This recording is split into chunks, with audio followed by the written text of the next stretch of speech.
Bienvenidos, queridos hermanos, con ustedes su hermano en Cristo Jaime Cárdenas en esta programación 15 minutos con la Biblia, porque desconocer las Escrituras es desconocer a Jesucristo. Empezamos en el nombre del Padre, del Hijo y del Espíritu Santo. Amén. Señor Jesucristo, te damos las gracias por todo lo que nos das. Gracias por esta mañana. Gracias por todas las bendiciones de poder disfrutar las maravillas que tú nos das en esta naturaleza, Señor. Alabamos y bendecimos tu nombre porque eres bueno y misericordioso con nosotros. Te pedimos que nos continúes dando esa constancia, esa claridad de las Sagradas Escrituras para poder profundizar, entrar y vivir en ellas, Señor. Te ruego que por tu infinita misericordia mandes tu Espíritu Santo para poder entender y discernir lo que tienes que decirnos cada día en tu palabra. Todo esto te lo pido por la intercesión de nuestra Madre Santísima, en el nombre del Padre, del Hijo y del Espíritu Santo. Amén. Pues bien, queridos hermanos, vamos a continuar con esta programación en Segunda de Crónicas, capítulo 20. Algún tiempo después, los moabitas y los amonitas, aliados con los meunitas, atacaron a Josafat. Entonces fueron algunos a decirle de Edom: del otro lado del mar muerto viene un gran ejército contra ti. Ya están en Hazezón Tamar. Hazezón Tamar es lo mismo que En Gadí. Josafat sintió miedo y decidió acudir al Señor. Así que anunció un ayuno en todo Judá. Y la gente de Judá se reunió para pedir ayuda al Señor. De todas las ciudades de Judá llegó gente. Josafat se puso de pie en medio del pueblo de Judá que se había reunido en Jerusalén frente al atrio nuevo del templo del Señor, y exclamó: Señor, Dios de nuestros antepasados, tú eres el Dios del cielo, tú gobiernas a todas las naciones. En tus manos están la fuerza y el poder. Nadie puede oponerte resistencia. Dios nuestro, tú arrojaste de la presencia de tu pueblo Israel a los habitantes de este territorio, y se lo diste para siempre a los descendientes de Abraham, tu amigo. Después de haberse establecido aquí, construyeron un templo para ti y dijeron: si nos viene algún mal como castigo, sea la guerra, la peste o el hambre, nos presentaremos delante de este templo porque tú estás en el templo, y en nuestras angustias te pediremos ayuda, y tú nos escucharás y nos salvarás.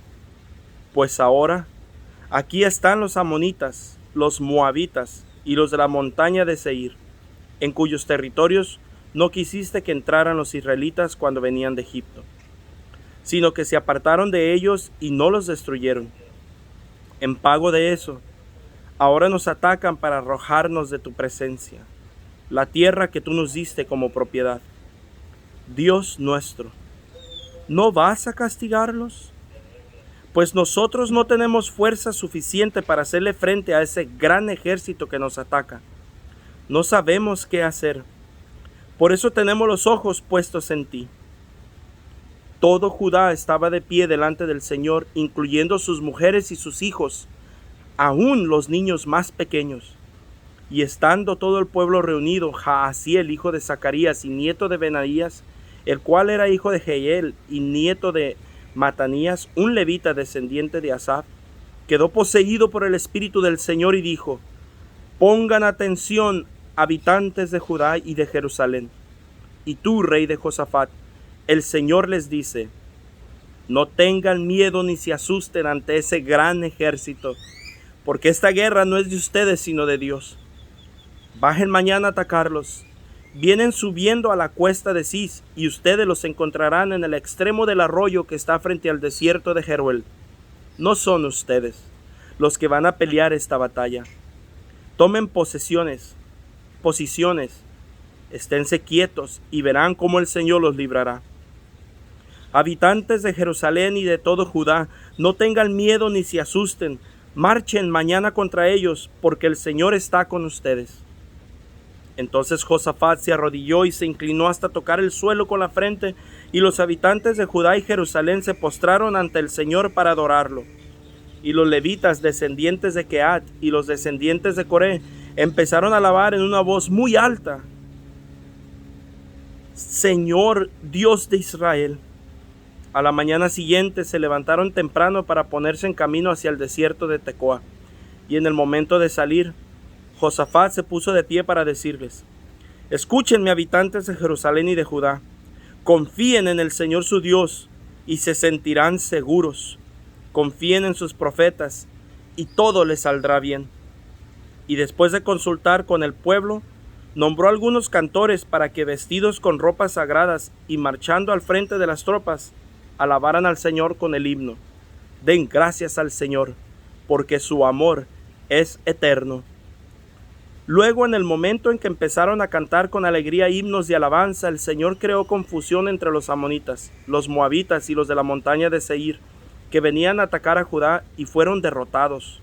Pues los amonitas y los moabitas atacaron a los de la montaña de Seir y los destruyeron por completo. Después de acabar con ellos, se destruyeron unos a otros. Cuando los hombres de Judá llegaron al sitio desde donde se veía el desierto y miraron hacia el ejército enemigo, solo vieron cadáveres tendidos en el suelo. Nadie había logrado escapar. Entonces acudieron Josafat y su gente a recoger lo que habían dejado los enemigos, y encontraron tal cantidad de ganado, armas, vestido y objetos valiosos, y se apoderaron de todo. Había tantas cosas que no podían llevárselas. Era tal la cantidad que estuvieron 3 días recogiendo cosas. El cuarto día se reunieron en el valle de Beracá, y ahí bendijeron al Señor. Por eso llamaron a aquel lugar el Valle de Beracá, nombre que lleva hasta hoy. Después, todos los hombres de Judá y Jerusalén, con Josafat al frente, regresaron a Jerusalén muy contentos, porque el Señor les había dado motivo de alegría a costa de sus enemigos. Cuando llegaron a Jerusalén, fueron al templo del Señor, al son de santeríos, citaras y trompetas. Al saber que el Señor había luchado contra los enemigos de Israel, todas las naciones se llenaron de miedo a Dios, y así el reinado de Josafat siguió tranquilo, porque Dios le concedió la paz con los países vecinos. Josafat reinó pues sobre Judá. Tenía 35 años cuando comenzó a reinar, y 25 años reinó en Jerusalén. Su madre se llamaba Azubá y era hija de Silí. Josafat se condujo con rectitud como Asa su padre. Sus hechos fueron rectos a los ojos del Señor. Sin embargo, los santuarios en lugares altos no fueron quitados, pues el pueblo todavía no estaba firme en su propósito de seguir al Señor, su Dios, de sus antepasados. El resto de la historia, desde el comienzo hasta el fin, está escrito en las crónicas de Jehú, hijo de Ananí, y está incluido en el libro de los reyes de Israel. Más tarde, Josafat, rey de Judá, se alió con Ocosías, rey de Israel, el cual se comportaba perversamente. Se hizo su socio para construir barcos para ir a Tarsis, y los construyeron en Esión-Geber. Después Eliezer de Maresá, hijo de Dodobadú, pronunció contra Josafat esta profecía: El Señor va a hacer pedazos lo que tú has hecho, por haberte asociado con Ocosías. Y en efecto, los barcos se hicieron pedazos y ya no pudieron ir a Tarsis. Segunda de Crónicas, capítulo 21.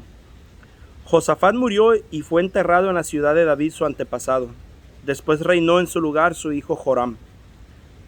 Hermanos de Joram, hijos también de Josafat, eran Azarías, Jehiel, Zacarías, Micael y Cefatías. Todos ellos eran hijos de Josafat, rey de Judá. Su padre les había regalado muchos objetos de oro y plata y otras cosas de valor. Les dio también ciudades fortificadas en Judá, pero el reino se lo entregó a Joram por ser el hijo mayor.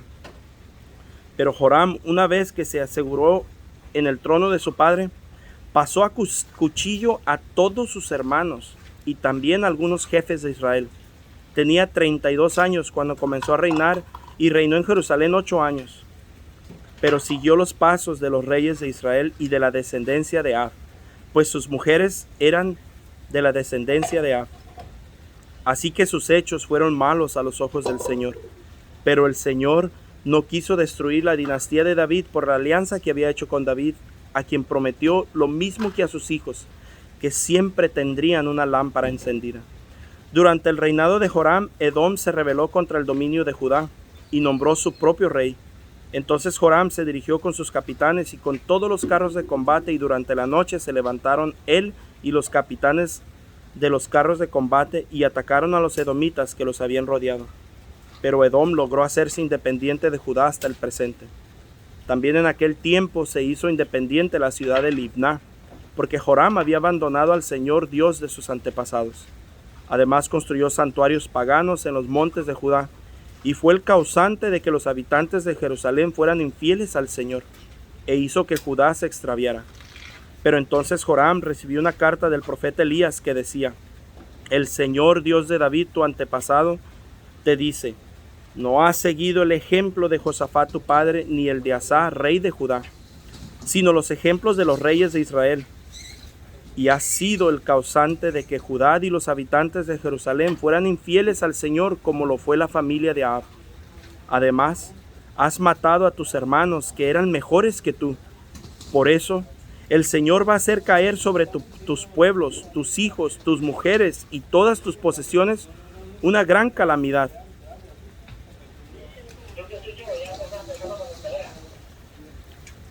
Y sobre ti hará caer muchas enfermedades. Te pondrás enfermo del estómago con una enfermedad crónica hasta que se te salgan los intestinos. Entonces el Señor hizo que los filisteos y los árabes vecinos de los de Cus se enfurecieran contra Joram, por lo cual marcharon sobre Judá e invadieron el país, y se llevaron todos los bienes que hallaron en el palacio del rey, así como a sus hijos y a sus mujeres. El único que le quedó fue Joacás el menor. Después de todo esto, el Señor los castigó con una enfermedad incurable del estómago. Pasó el tiempo, y al cabo de unos 2 años los intestinos se le salieron por causa de la enfermedad, y murió entre 2 horribles dolores. Su pueblo ni siquiera encendió una hoguera en memoria suya, como habían hecho con sus antepasados. Tenía 32 años cuando comenzó a reinar, y reinó en Jerusalén 8 años. Se fue sin que nadie lo lamentara. Lo enterraron en la ciudad de David, pero no en el panteón real. Palabra de Dios. Te alabamos, Señor. Mis queridos hermanos, aquí seguimos viendo 2 situaciones con Josafat.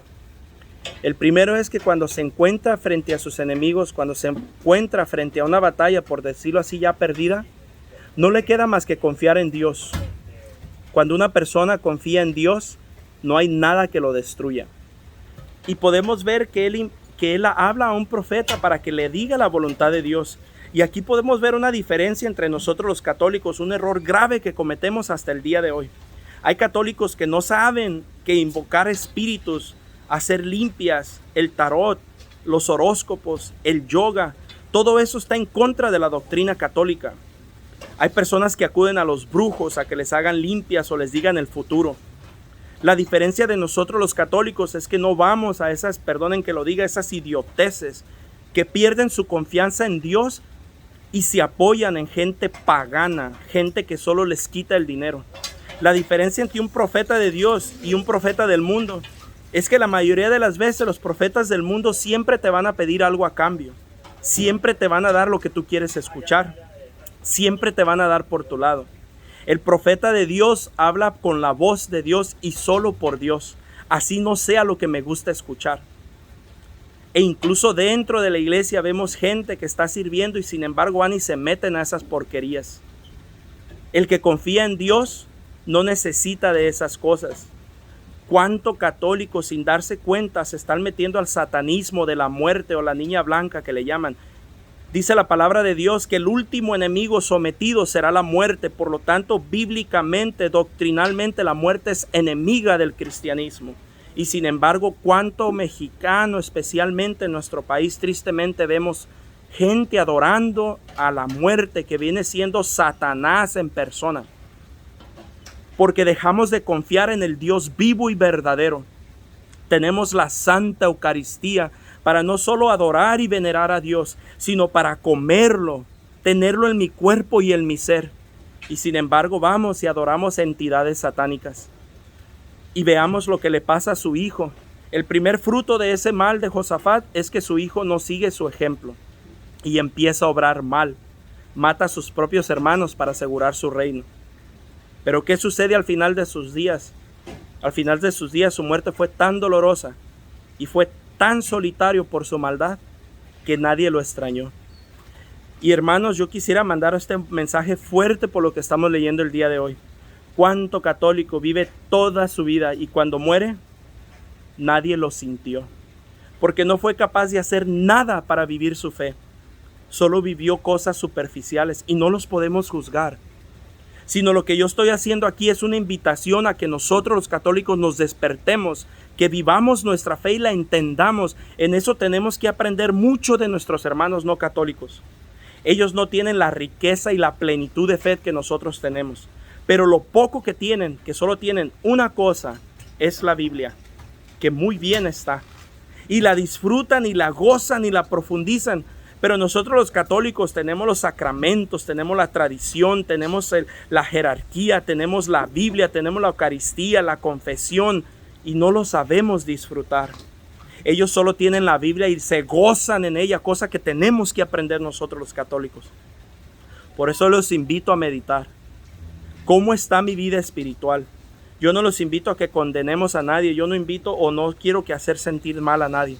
Yo solo quisiera que despertáramos y nos diéramos cuenta, tanto nosotros como los que nos rodean, cómo estoy viviendo mi fe. O simplemente estoy siendo una persona que pasa a través de la vida sin dejar ninguna marca.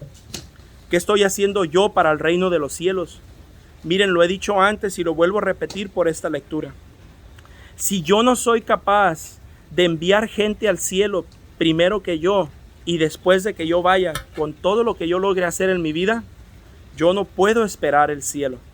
Al reino de los cielos no se va solo, sino que al reino de los cielos se va en un equipo, como comunidad, trabajando por la edificación del pueblo y por la santidad de la iglesia. Pero muchas veces pasamos por la vida sin dejar huella. Y así como el hijo de Josafat, moriremos sin que nadie nos extrañe.